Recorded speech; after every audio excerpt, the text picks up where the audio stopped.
une attitude parfois suspecte. Alors que son petit-fils, l'adorable Émile, 2 ans et demi, a disparu depuis plus de 6 semaines désormais, Philippe, le patriarche de cette grande famille très scrutée par les médias intrigue. Par son côté traditionnel, mais également par son côté dur et sévère, que plusieurs témoins ont remarqué. Si est-il un mystère qui tient la France en alerte depuis le 8 juillet dernier, où est le petit Émile, qui a brusquement disparu au Vernet alors qu'il était sous la surveillance de ses grands-parents? Pour le moment, et malgré une enquête poussée, la cellule de gendarmes qui a été mise sur le dossier n'a pas avancé et ne s'interdit toujours pas de pistes. Et notamment celle de la famille du petit garçon, qui intrigue médias et enquêteurs.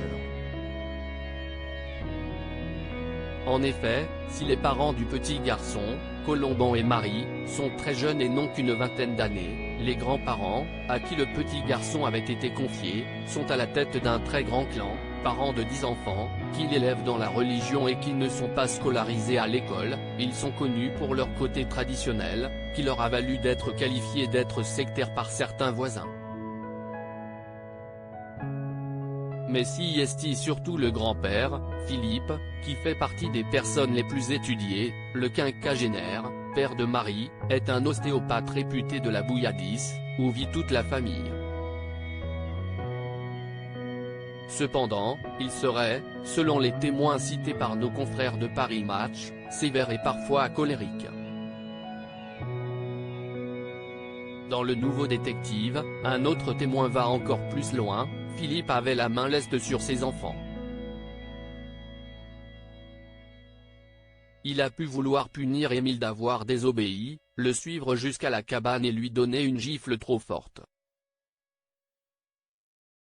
Il aurait d'ailleurs reproché à Colomban, note de la rédaction, le père d'Émile, de ne pas être assez sévère avec Émile, réputé pour être un enfant très précoce mais parfois distrait et capable de suivre les papillons sans se préoccuper du reste.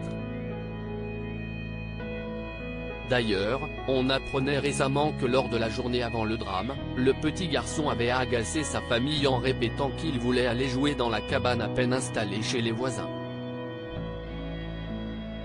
Alors, sa disparition aurait-elle un rapport avec cette insistance?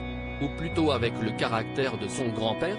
En tout cas, si est son attitude, tout autant que celle de Colomban, qui avait été particulièrement remarquée le soir des premières battues, ils étaient vraiment nonchalants, l'ambiance était bizarre, le père fumait la pipe. Ça m'a marqué, c'était comme si on ne recherchait pas un enfant vivant, racontait un témoin choqué.